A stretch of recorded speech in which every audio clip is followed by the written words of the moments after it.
ድንጋጭ አስጠሊታ ምንበት እዚህ በኋላ ቅዳሜን ከሰዓት ለመስራት ወደ ስቱዲዮ አልገባም። ወደ ስቱዲዮ ማህተብ ማውለቅ አለበት። ማውለቅ ነበረኝ ቆይታም ከስራ ይልቅ ካለቃ ጋር መሞዳሙድ ላይ ያተኩራል። ስራመደው እንደማልመለስ ያወኩኝ ነበር። ሰላም ጤና ይስጥልን ሰዎች፣ ሰላማችሁ ብዝት ይበልልኝ ያልኩኝ ዛሬ ሰበርና ትኩስ መረጃ ይዤላችሁ መጥቻለሁ። ለዚህ ቻናል አዲስ ከሆናችሁ ቻናላችንን ሰብስክራይብ በማድረግና የደወል ምልክቷን በመጫንም ቤተሰብ እንድትሆኑ ስል በታላቅ አክብሮት ጠይቃችኋለሁ። ዛሬ እጅጉን አነጋጋሪና ብዙዎችን እንዴት እንደዚህ ሊፈጠር ቻለ የተባሉ ጉዳዮችን አስቃኛችኋለሁ። ቪዲዮን ላይክ በማድረግ በመጀመርና ሐሳብ መስጫ ሳጥን ላይ ደግሞ እስከ ፍጻሜው በመስማት የራሳችሁን ሐሳብ እንድታስቀምጡ ስል በታላቅ አክብሮት ጠይቃችኋለሁ።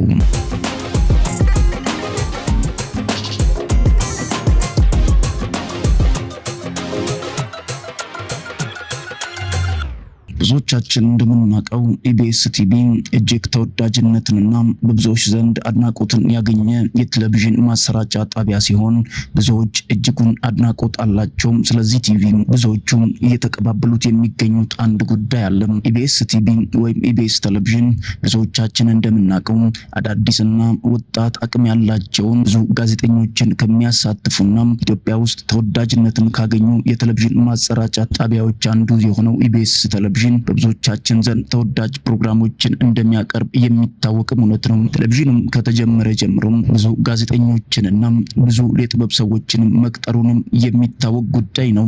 ብዙዎቻችን እንደምናውቀው በብዙ ኢትዮጵያውያን ዘንድ እጅግ ተወዳጅና ብዙዎች የሚመለከቱት የቴሌቪዥን ማሰራጫ ፕሮግራም እንደሆነ የታወቀ ጉዳይ ነው። ብዙ እንቁና ታዋቂ የሚባሉ ጋዜጠኞችንና የጥበብ ሰዎችን የሚያሳትፈው የቴሌቪዥን ማሰራጫ ጣቢያ ብዙ እንከንና ብዙ ተቃውሞ የሚነሳበትም የቴሌቪዥን ጣቢያዎች ውስጥ አንዱ እንደሆነ በብዙዎቻችንም ዘንድ ግልጽ ነው። ብዙዎቹም ጥያቄ ይነሳባቸዋል። አንድ ጊዜ እየታዩ ነገር ግን ድንገት መጥፊያቸው ሳይታወቅ ወዴት ሄዱ የሚባሉ ጋዜጠኞች እጅጉን ተበራክተዋል። ቲቪው ብዙ ፕሮግራሞችን እንደሚያሰራጭና ለብዙዎች እንደሚያደርስ ቢታወቅም አንዳንድ ጊዜ ግን የሚፈጥራቸው ስህተቶችና ችግሮች በብዙዎች ዘንድ ጥያቄ የሚያስነሱና ትላንት የነበረ ጋዜጠኛ ከኢቢኤስ ሸሽቶ ወዴት ሄደ የብዙዎቻችንም ጥያቄ ሲሆን አይተንም ሰምተንም የምናልፋቸው ጉዳዮች ናቸው። በብዙዎቻችን ዘንድ እጅግ ተወዳጅነትን ያተረፈችው ሊያ አለመመለስና ለኢቢኤስ የተከፈለው መስዋዕትነት እንዲሁ በከንቱ መቅረቱ ብዙዎችን ያነጋገረ ጉዳይ ሆኗል። ሊያ ለመውለድ በሚል ምክንያት ፈቃድ ያገኘችም ቢሆን ከዚያ በኋላ ግን የመመለሱን እድል አለማግኘቷ ብዙዎችን ያስቆጣና ግራ ያጋባም ጉዳይ ሆኗል። ልጅ ለመውለድ በሚል ወይም እረፍት በመጠየቅ የወጣችው ሊያ ዳግም ሳትመለስ ከኢቢኤስ መራቋ ብዙዎችን ያነጋገረ ጉዳይ ነው።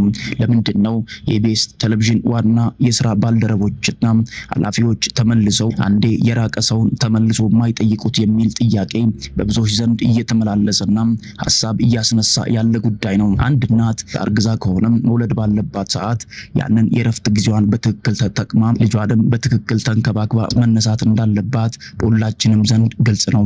ታዲያ ኢቢኤስ ሊያን በእረፍት በሚል ምክንያት እንድትርቅ ቢያደርግም ከዚያ በኋላ ግን መልሶ ሊያን ቼክ አለማረጉና እንድትመጣ እድል አለመስጠቱ ብዙዎችን ያነጋገረና ግራ ያጋባም ጉዳይ ሆኖ እየሰነበተ ሆኗል። ምክንያቱ ምን እንደሆነ ሳይታወቅ ድንገት በሚመጣባቸው ክስና አሉባሌ ወይም ባልተጣራ መረጃ ምክንያት ብዙዎቹን ከስራ ገበታው እያባረረና ከሚሰሩበት ቦታ እያሰናበተ የሚገኘው ኢቢኤስ ቴሌቪዥን ብዙዎችን ያነጋገረና ግራ ያጋባ ነገር እያወጣ ይገኛል። ብዙዎቹ ድንገት ይጠፋሉ እየሰሩ በስርዓት ባሉበት ሁኔታ ድንገት ግን የሚመጣባቸው ትክክለኛ ያልሆነ ማስረጃና መረጃ ከሚሰሩበት የስራ ገበታቸውና ከሚተዳደሩበት የሙያ ዘርፋቸው ለአንዴና ለመጨረሻ እንዲርቁ ያስገድዳቸዋል። ከተወሰኑ ወራቶች በፊት መቅደስ ደበሳይ ላይ የተፈጠረ ነገር እጅግ አነጋጋሪ ጉዳይ ሆኖ የከረመ ሲሆን በእንባ ታጅባ ከዚህ በፊት የተሰማ እውነት እንደሆነ ሁላችንም ዘንድ ግልጽ ነው። ቤት እንደሄደ አይታወቅም። ብዙዎቹም አብሮ እንደማይቀጥልና ኢቢኤስ ተመልሶ ቼክ እንደማያደርግ የወጡ ያሉ መረጃዎች ያሳያሉ። ድንገት እጅግ ምሁራንና በጥበብ የተካኑ ሰዎችን እንዴትም አድርጎ ወደ ቲቪያቸው ይቀላቀሉና ጥቂት በእነሱ ተጠቅመው ከዚያ በኋላ ምንም ሰበብ በማይገኝለት መልኩ በመሰላቸት እነዚያን ሰዎች ከስራ ገበታቸው ሲያባረሩ ዛሬ የሰማነው ጉዳይ አይደለም። ብዙዎቹም ግራ ተጋብተው እንዴት እንደዚህ ይደረጋል ብለው እየተቀባበሉትም ይገኛሉ። ዛሬ ደግሞ እጅጉን ልብ ሰባሪና ብዙዎቻችን ያልጠበቅነው ነገር ዛሬ የተከሰተ ሆኗል። ስለ ሉላ ማለት ነው። ሉላ እጅግ ተወዳጅነትን ያገኘች በብዙ ወጣቶችና በብዙ ወንዶች መካከል እጅግ አግራሞትን የፈጠረ ጉዳይ የሰራች ትልቅ ባለሙያ እንደሆነች በብዙዎቻችንም ዘንድ ግልጽ ነው። ሉላ እጅግ ተወዳጅነትን አግኝታለች። በሷ በምትሰራው ፕሮግራሞች እጅጉን የሚገረምና የሚደነቅ ተክለሰውነቷ ጀምሮ ብዙዎችን የምትማርክ እንደሆነች የምትታወቀው ሉላ ዛሬ ደግሞ ድንገተኛ ነገር ወደሷ መድረሱን እየወጡ ያሉ መረጃዎች ያሳያሉ። ድንገተኛ ነገር ማለት ነው። በኢቢኤስ ቤት እጅግ ተወዳጅነትን ካገኙና ብዙ የሚማርኩ ነገሮች ያሏት ሉላ ዛሬ ደግሞ ድንገተኛ ነገር ዱብዳ የሆነ ነገር መጥቶባታል። ብዙዎችን እንዳልነበረ አድርጎ ከሚያሰናብተው ከኢቢኤስ ቴሌቪዥን ጋር ውል የጨረሰችው ሉላ ዛሬ ደግሞ ድንገተኛና ምንም ምክንያቱ ያልታወቀ ነገር ግን ድንገተኛ የሆነ የክስ ፋይል ተከፍቶባት ከኢቢኤስ ቤት ልትሰናበት እንደሆነ የሚያሳዩ ቪዲዮዎችና መረጃዎች እየወጡ ይገኛሉ። አንደኛም ሉላ ላይ የተነሳው ነገር ምንድነው? ከዚህ በፊት ከኢቢኤስ ቴሌቪዥን ጋር ከነበሩ ሰዎች ጋር የስልክ ልውውጥና የቪዲዮ ማስረጃዎችን ልካለች በሚል የመጣ ክስ ሲሆን ከዚህ በፊት ኢቢኤስ በምንም ምክንያት ያሰናበታቸው ሰዎች ጋር ያደረገችው የስልክ ንግግርና ቴሌግራም በኢንስታግራም የተላላከችው የድምጽ ቅጂ ወጥቶ ኢቢኤስ ጋር መድረሱ እጅግ ብዙዎችን አነጋግሯል። ከዚህ በፊት ከወጡ ሰዎች ጋር ያደረገችው ንግግር የኢቢኤስ ህልውና የሚያቆሽሽና ሌላ ስትራቴጂ ነድፋ እየተንቀሳቀሰች ነው በሚል እሳቤ የወጣ የድምጽ ቅጂ ብዙዎችን አነጋግሯል። ኢቢኤስ ያ ድምጽ ከደረሰ በኋላ እንዴት በእንደዚህ አይነት መልኩ በድብቅ ቲቪው ሳያቅ ለኛ መረጃውን ሳትሰጥ ከነሱ ጋር አብሮ ለመስራትና ኢቢኤስ ድንገት ጥላ ለመሄድና በዚያ መሃል ደግሞ ኢቢኤስ ክፉ እንደሆነ አስረድታ ልትወጣ እንደሆነ የሚናገር ቪዲዮ እየሰራች እንደሆነ የሚያሳይ የድምጽ ቅጂ ከአብሮት ካሉ ሰዎች ጋር መላላኳን የሚያሳይ መሆኑ ነው። ሁለተኛ ደግሞ በድብቅ ለኢቢኤስ በሚል ስራ በምትወጣበት ጊዜ የኢቢኤስ ቴሌቪዥን የካሜራ ክሮችን ለራሷ የቪዲዮ ቀረጻና ለፈለገችው ዓላማ ትጠቀማለች ብለው ከሷታል። ብዙዎቹ ነገሩን የተቀባበሉት ይገኛሉ።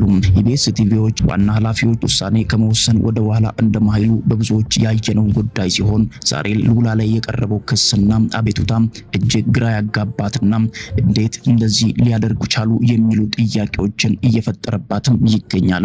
በመቀጠልም ኢቢኤስ ቲቪ የሰጣት የማስጠንቀቂያ ደብዳቤና ሁለተኛ እንደዚህ አይነት ነገሮችን የምታደርግ ከሆነ ዳግም ርህራሄ የሌለውን ውሳኔ እንደሚወስኑባት ተናግረዋል። ዛቻ በተሞላ መልኩ ማለት ነው። ምክንያቱም ብዙ የቴሌቪዥን ማሰራጫ ጣቢያ ውስጥ የሚሰሩ ሰዎችን ያለምንም ርህራሄ እንዳል የደረሱበት ሳይታወቅ እንደገና እንዳይሰሩ እድል ሳይሰጣቸው የሚያባረረው ኢቢኤስ ቴሌቪዥን ዛሬ ደግሞ ለሉላ ገዙ እጅግ ጠንከርና ቀጭን ትዕዛዝ አስተላልፎላታል። ስለዚህ ሉላ ገዙ ያጠፋሁት ነገር ካለ ይቅርታ ልጠይቃችሁ ዘንድ ይሻለው። ያዛችሁት ማስረጃ ምን ያክል እርግጠኛ እንደሆነ ባላቅም ነገር ግን ከናንተ ጋራ መቀጠል ስላለብኝ ይቅርታ በመጠየቅ አብሬያችሁ ልቀጥል ዘንድ ይሻለው ስትል ምላሽ ሰጥታለች። ጉዳዩ ከኢቢኤስ ቴሌቪዥን ውጪ ሌላ የሚሰሩበት ቦታ የለም ወይ ብሎ ማሰብ ሳይሆን አሁን የተፈጠረው ነገር ብዙዎችን እያጠያየቀና እያነጋገረ ያለው ለምን ከኢቢኤስ ቴሌቪዥን ከወጡ በኋላ እነዚህ ሰዎች የቴሌቪዥን ማሰራጫ ጣቢያዎች ላይ ለምን አይሰሩም የሚል ጥያቄ ይነሳል። ብዙ ጊዜ ከኢቢኤስ ከወጡ በኋላ የስም ማጥፋትና የማጠልሸት ስራ ይሰራባቸውና እነዚህ ሰዎች ደግሞ በሌላ ቴሌቪዥን ጣቢያዎች ላይ እንዳይሰሩ እንቅፋቶች ይፈጠሩባቸዋል። ያንን የሚሰሩት ደግሞ በኢቢኤስ ቴሌቪዥን ውስጥ ተቀጥሮ የሚሰሩ ሰራተኞችና ኃላፊዎች ውስጥ የሚደረግ ሽኩቻ እንደሆነ የወጡ መረጃዎች ያሳያሉ። ኢቢኤስ ቴሌቪዥን ትልቅ ቲቪ ሊሆን ይችላል። ነገር ግን ጥፋት የሚያጠፋ ቢኖርም ባይኖርም በዚያ መካከል ልጆቹን ለጥቅምና ለራሱ ጉዳይ ብቻ ተጠቅሞ ከሆነ ጊዜ በኋላ ሰበብ ፈጥሮ ማባረሩ ትክክል አይደለም እያልኩ እናንተም ተመልካቾች ደግሞ በዚህ ጉዳይ የራሳችሁን ሐሳብ ኮሜንት ቦክስ ላይ እንድትጽፉ ስል በታላቅ አክብሮት ጠይቃችኋለሁ። ለዛሬ ይዤላችሁ የመጣሁት ቪዲዮ ይሄንን ይመስላል። የሚቀጥለው ቪዲዮ እስከምንገናኝ ድረስ ሰላም ቆዩልኝ እላለሁ።